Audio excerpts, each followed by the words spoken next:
रात के लगभग 8 बज रहे थे। शहर की भीड़ धीरे धीरे कम हो रही थी और दुकानों के शटर आधे झुके हुए थे। उसी भीड़ में एक 28 साल का लड़का समर एक फाइल हाथ में लिए तेज कदमों से निकल रहा था। चेहरा थोड़ा थका हुआ, पर आंखों में एक अजीब सी चमक थी, जैसे किसी बड़े फैसले के ठीक बाद होती है। समर पिछले 3 साल से एक ऑफिस में काम कर रहा था। काम ठीक था, सैलरी ठीक थी, लेकिन एक चीज बिल्कुल ठीक नहीं थी। लोग उसे इंसान की तरह नहीं, एक मशीन की तरह ट्रीट करते थे। हर दिन वही, समर ये कर दो, समर वो ले आओ, समर ओवरटाइम कर लो। लेकिन सैलरी वहीं सबसे बुरा ये कि उसकी मेहनत का क्रेडिट हमेशा और लोग ले जाते थे, और वो चुप रहता था क्योंकि उसे लगता था कि शायद यही जिंदगी है। लेकिन जिंदगी एक दिन अचानक बदल जाती है, और वो दिन था कंपनी की मीटिंग वाला।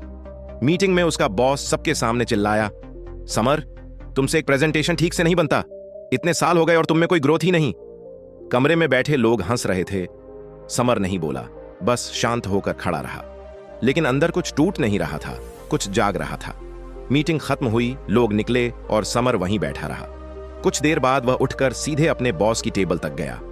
सर, प्रेजेंटेशन मैंने नहीं बनाया था, लेकिन गलती की जिम्मेदारी मैंने ले ली, क्योंकि मुझे लगा इसे सुधारना मेरी ड्यूटी है। लेकिन आप हर बार मेरी चुप्पी को कायरता समझ लेते हैं। बॉस चौंक गया। कमरे में पहली बार सन्नाटा छा गया। समर ने आगे कहा, मैं मेहनत करता हूं, बहुत करता हूं, लेकिन मैं आपका पंचिंग बैग नहीं हूं। मैं अपनी इज्जत खोकर सैलरी नहीं कमाना चाहता। आज से मैं यहां काम नहीं करूंगा। बॉस हंस दिया। तुम्हें लगता है तुम्हें इससे अच्छी नौकरी मिल जाएगी? समर ने बहुत हल्की मुस्कान दी। सर, नौकरी ढूंढना मुश्किल है, लेकिन खुद का आत्मसम्मान ढूंढना उससे ज्यादा मुश्किल है, और मैंने आज वो पा लिया। वह फाइल मेज पर रखकर बाहर निकला। बारिश शुरू हो चुकी थी, सड़कें गीली थीं, लेकिन उसका चेहरा पहली बार साफ था, जैसे किसी ने अंदर से धूल हटा दी हो। घर वापसी के रास्ते में वह सोच रहा था, शायद नई नौकरी तुरंत न मिले, शायद यह फैसला बहुत बड़ा हो, लेकिन गलत जगह रुकना किसी भी कीमत पर सही नहीं होता।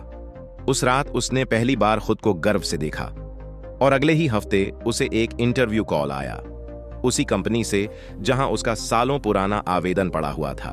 इंटरव्यू में उसे सिर्फ एक चीज ने जिताया, आत्मविश्वास। क्योंकि जब इंसान अपने सम्मान के साथ खड़ा होता है, दुनिया उसके खिलाफ नहीं, उसके लिए खड़ी होती है। समर को नौकरी मिली, कम सैलरी पर नहीं, बल्कि उससे दोगुनी पर। उसने पीछे मुड़कर नहीं देखा, बस इतना कहा,